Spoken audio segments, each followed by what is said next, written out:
राधे राधे सभी मित्रों को। जय माता की। हमने पिछली वीडियोज में 3 राशियों का वीडियो आपके समक्ष प्रस्तुत किया था, जिसमें राशि या लग्न से संबंधित जानकारी आपको प्रदान की गई थी। आज हम बात करेंगे कर्क राशि के बारे में। जिन लोगों की कर्क राशि है या कि जिनका जन्म कर्क लग्न में हुआ है, उनका स्वभाव कैसा होगा एवं उनके बारे में क्या-क्या जानकारियां हो सकती हैं लग्न और राशि के माध्यम से, इन सब बातों पे आज हम आप लोगों से चर्चा कर रहे हैं। तो चलिए वीडियो को शुरू करते हैं। कर्क राशि यह राशि चक्र की चौथी राशि है। इसका प्रतीक क्या होता है? केकड़ा होता है। इस राशि का स्वामी चंद्रमा होता है। चंद्रदेव इसके स्वामी हो, जो भावनाओं, मन और संवेदनशीलता का प्रतिनिधित्व करते हैं। अब आइए इसके कुछ प्रमुख गुणों के बारे में बात करें। तो स्वभाव भावुक होता है इस राशि के जातक का, संवेदनशील होता है, रचनात्मक और परिवार प्रिय होता है ऐसा जातक। जल तत्व होता है, इस राशि का भी तत्व जल होता है, और चंद्रमा जो इसके स्वामी है उनका भी तत्व जल ही होता है। और जल जिस प्रकार से आप जानते हैं कि बहता है ना, भावुक होता है, संवेदनशील होता है। जल में जो है तो भावनात्मक गहराई होती है और सहानुभूति का प्रतीक होता है जल तत्व। चर राशि है, इसलिए चर राशियों वाले गुण और स्वभाव भी जातक में होंगे। यह राशि कफ और धातु की कारक है। कफ और धातु के बारे में हम पहले चर्चा कर चुके हैं कि जैसे कि मान लीजिए राशि से अगर कोई रोग प्रतीत हो रहा है तो वह रोग कफ और धातु से संबंधित होगा। अब आइए हम इसके व्यक्तित्व के बारे में बात करते हैं। अगर कोई जातक कर्क लग्न में जन्म लेता है या किसी की कर्क राशि है तो उसका व्यक्तित्व कैसा होगा, तो आइए चर्चा करते हैं। इस राशि का प्रतीक चिन्ह होता है केकड़ा, है ना।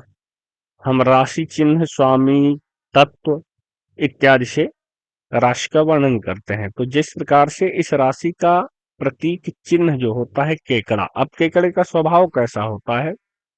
केकड़ा जो है तो थोड़ा कुछ दूर तक आगे जाएगा, फिर चल करके पीछे आ जाएगा, है ना। उसी प्रकार से किसी कार्य में ये जातक आगे बढ़ेंगे फिर पीछे हट जाएंगे, है ना। जैसे क्या हुआ, कोई कार्य चालू कर रहे हैं बड़े उत्साह के साथ, चूंकि चर राशि है तो जल्दी से चालू करेंगे, बढ़िया जोर शोर से लगेंगे, कुछ दिन तक करेंगे और इसके बाद दिमाग घूम जाएगा, अरे यार ये तो बेकार है ना, और फिर पीछे हाथ खींच लेंगे। तो यही इन जातकों के साथ भी होता है, जीवन में उतार चढ़ाव आते रहते हैं।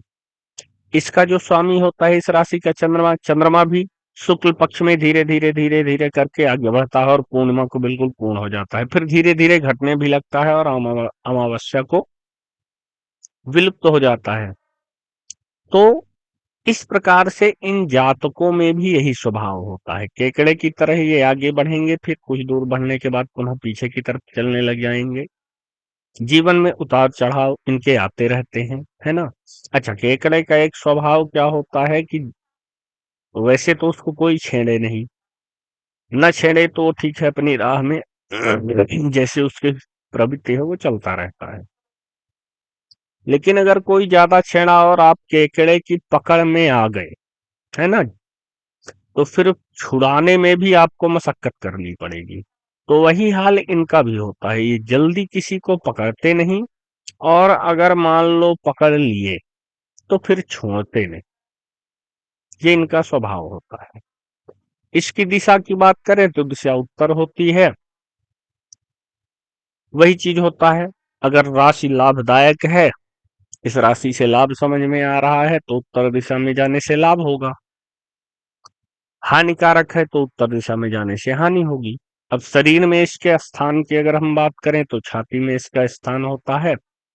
प्राकृतिक स्वभाव से ये सांसारिक उन्नति में लगे रहते हैं। ये जातक क्या होते हैं, इनका स्वभाव होता है कि इस संसार में हम खूब नाम, प्रसिद्धि, धन कमाएं, है ना।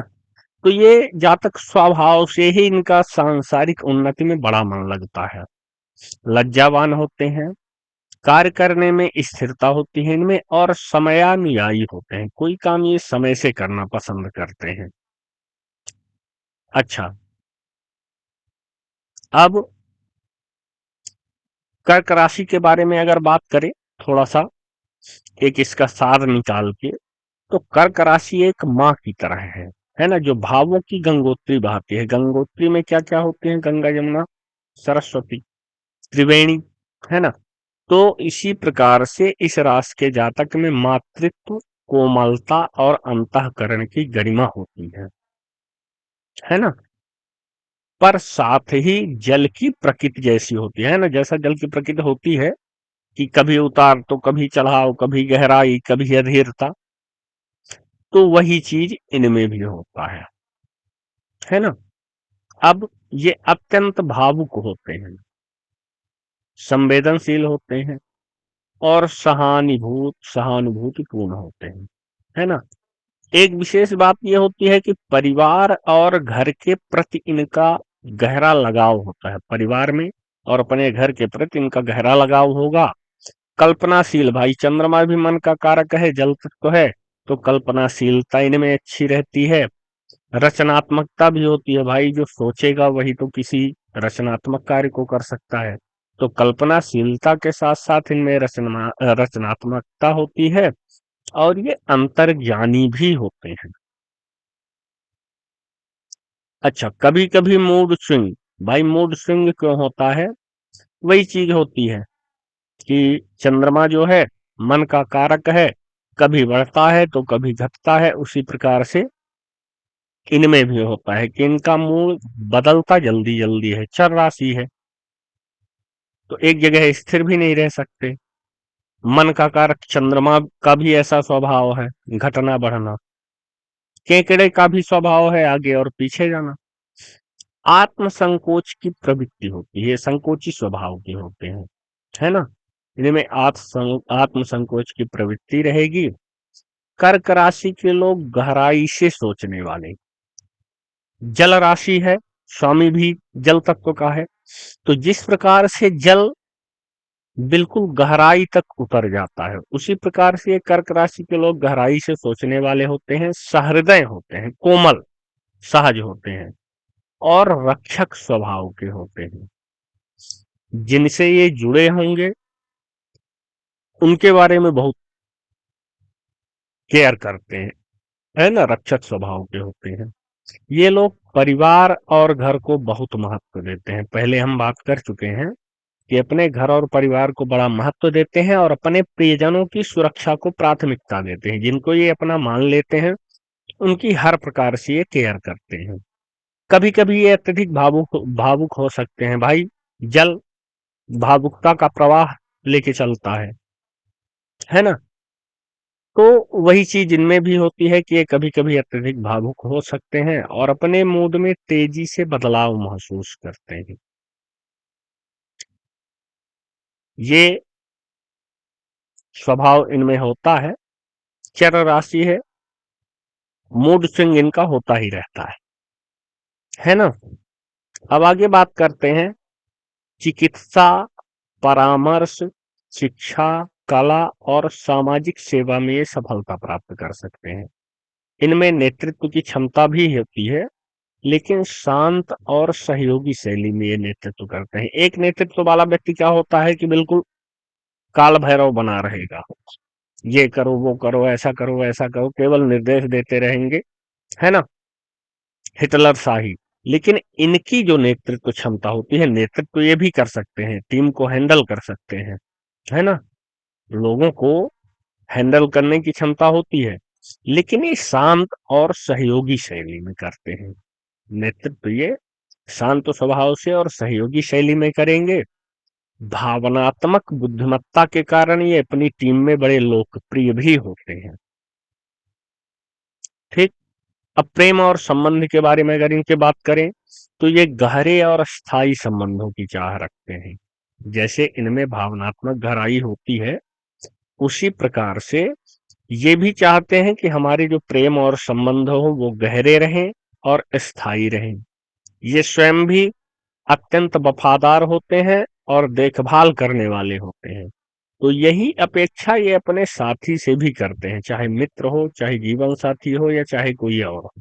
उन सब से भी यही चीज ये अपेक्षा रखते हैं।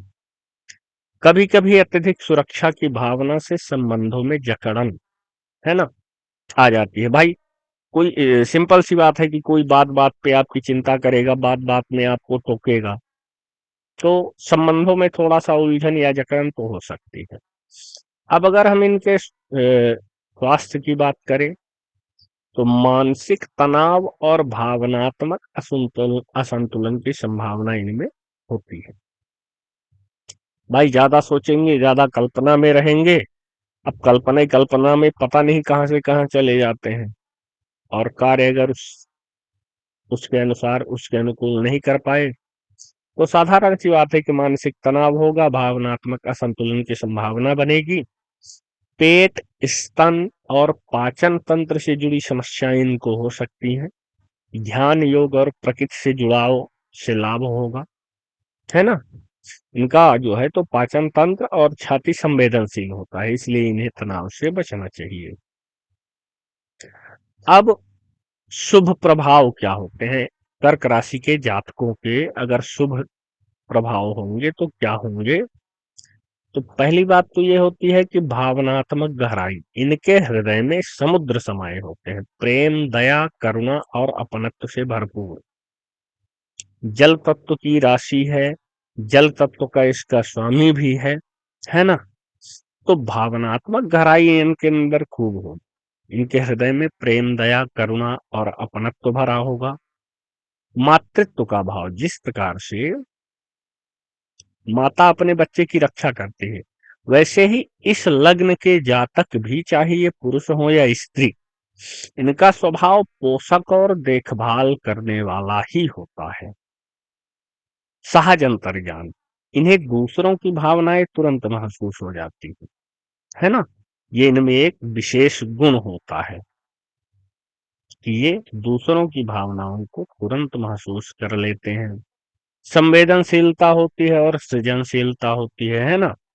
तो कला, संगीत, कविता और रचनात्मकता में अप्सरा सी निपुणता होती है इनकी। भाई संवेदनशील है और सृजनशीलता भी है। तो सिंपल सी बात है कि कला, संगीत, कविता इत्यादि के लिए इन्हीं चीजों की, इन्हीं गुणों की आवश्यकता होती है। तो ये चीज इनमें होते हैं। परिवार प्रेमी और संरक्षण करता होंगे, है ना, अपनों की सुरक्षा और भावनात्मक स्थिरता के लिए सर्वस्व समर्पण करते हैं। धैर्यशील और समर्पण भाव, रिश्तों में गहराई और निष्ठा की मूर्ति होती है ना। ये धैर्यशील और समर्पण भाव स्वयं में भी रखते हैं और रिश्तों में भी इसी चीज की इच्छा रखते हैं। अब अगर इनके हम निगेटिव निगेटिव पॉइंट को देखें तो क्या होगा? अति संवेदनशीलता, थोड़ी सी भी बात इनके मन को गहराई तक चोट पहुंचा सकती है। संवेदनशील तो होते हैं। अब अगर राशि का अशुभ प्रभाव हुआ या कि राशि अशुभ प्रभाव में हुई, लग्न अशुभ प्रभाव में हुई, तो फिर क्या होगा? छोटी सी बात भी इनके मन को बड़ा आघात पहुंचाएगी। अति संवेदनशीलता, मूड स्विंग, जिस प्रकार से चंद्रमा में उतार चढ़ाव होता है तो उसके अनुसार इनके भी भाव ऊपर नीचे होते रहते हैं, और ये कई जगह अच्छे नहीं कहे जाते, है ना। तो एक माइनस पॉइंट इनका ये हो सकता है। आत्म सुरक्षा की अति, ये जब दुखी हो तो फिर ऐसे सेल में चले जाएंगे कि बिल्कुल खुद को सबसे दूर कर लेंगे, बिल्कुल सबसे हट करके बिल्कुल आत्म केंद्रित हो जाएंगे। दूसरी बात, अतीत में उलझे रहना। ऐसे लोग, होता क्या है कि ये बीते समय में ही घूमते रहते हैं। कोई बुरी घटना हो गई तो उसमें बिल्कुल सोचते रहेंगे उसके बारे में, अच्छी घटना हो गई तो उसी को लेकर उत्साहित रहेंगे, है ना। बीते पलों की यादें इन्हें बांध सकती हैं, जिससे वर्तमान बाधित होता है। भैया अगर आप बीते समय में ही घूमते रहोगे तो फिर सही बात है, वर्तमान परिस्थिति तो बिगड़ने की संभावना बनेगी। तो यही चीज इनमें भी होती है। अब भावनात्मक निर्णय, कई बार ये भावना में बहकर निर्णय लेते हैं, है ना, जिससे व्यावहारिक नुकसान हो जाता है। भाई अगर फायदे की बात हो, अब भावनात्मक निर्णय आप ले रहे हो, ठीक, तो गड़बड़, व्यावहारिकता में गड़बड़ी तो हो ही जाएगी, नुकसान तो हो ही सकता है। झिझक और असुरक्षा, नए लोगों या वातावरण से घुलने में ये समय लेते हैं, है ना। हमने शुरू में बात की थी, केकड़े का स्वभाव होता है, पहले किसी को पकड़ता नहीं, और पकड़ लेगा तो छोड़ेगा नहीं। तो वही चीज होता है कि पहले ये नए लोगों में घुलने मिलने से कतराएंगे, है ना, इतना जल्दी ये घुल मिल नहीं पाते हैं। इसलिए आत्मविश्वास इनका डगमगाता रहता है। अब अगर आध्यात्मिक दृष्टि से देखें तो कर्क राशि वाले यदि अपने भावनाओं को साध लें तो वे अत्यंत शुद्ध और करुणामयी साधक बन सकते हैं, है ना। ये विशेषता है, अपनी भावनाओं को अगर अच्छे से साध ले तो फिर ये शुद्ध और करुणामयी हो जाएंगे। लेकिन अगर यदि भावनाएं इन्हें बहा ले गई तो फिर साधना असंतुलन में बदल जाएगी, है ना। तो इस प्रकार से आज हमने ये कर्क राशि की बात की। ये सभी गुण जिनकी हमने यहाँ पे चर्चा की है, ये अगर कोई व्यक्ति कर्क लग्न में उत्पन्न हुआ है, ऐसे जातक जिनका कर्क लग्न है, उनमें ये गुण अवश्य देखने को मिलेंगे। या कि राशि भी अगर हो कर्क, तो भी ये गुण मिलेंगे। अब एक चीज ध्यान जरूर आप लोग दीजिएगा, बहुत सारे लोग अपना जो प्रचलित नाम होता है उसकी राशि के आधार पे इन गुणों को मिलाने लगते हैं। तो बंधुओं, मैं आपको सचेत कर रहा हूं कि ये हमने जन्म कुंडली के आधार पे जो राशि और लग्न होती है उसके लिए बात की है हमने यहाँ पे। तो आप लोग हमें कमेंट में जरूर बताएंगे, जिनकी कर्क लग्न है या कि जो कर्क लग्न वाले जातकों के को अच्छे से जानते हैं, तो उनमें ये स्वभाव है या नहीं है, ये बात आप कमेंट में बताएंगे। और साथ ही वीडियो अगर अच्छी लगी हो तो चैनल को सब्सक्राइब कर लें, है ना, और बेल आइकॉन को दबा दें ताकि हमारी सभी वीडियो आप तक पहुंचती रहें। हम जन्म कुंडली का फलादेश अत्यंत सरल वे में आपके समक्ष प्रस्तुत करेंगे, उसी श्रृंखला की ये एक कड़ी है। अब अगले वीडियो में हम आपसे सिंह राशि के बारे में बात करेंगे। तब तक के लिए सभी को राधे राधे, जय माता की।